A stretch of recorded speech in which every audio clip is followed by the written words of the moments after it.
آج تک سمجھ نہیں آیا 1993 میں ہماری حکومت کا دفعہ کیوں الٹا۔ اس وقت ملک کی ترقی کے لیے جو ایجنڈا دیا گیا اگر اس پر عمل ہو جاتا تو وہ ملک ہمارا ایشیا میں سب سے آگے ہوتا۔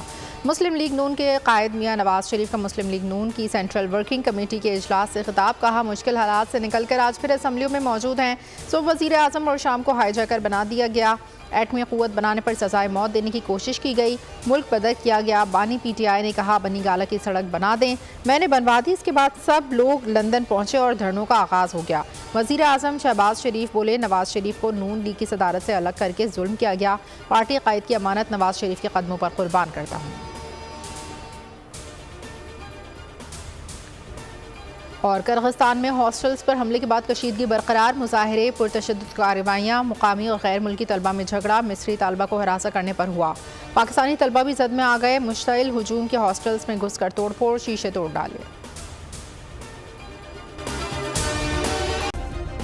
سبسکرائب کریں اور بیل دبائیں تاکہ کوئی خبر رہ نہ جائے۔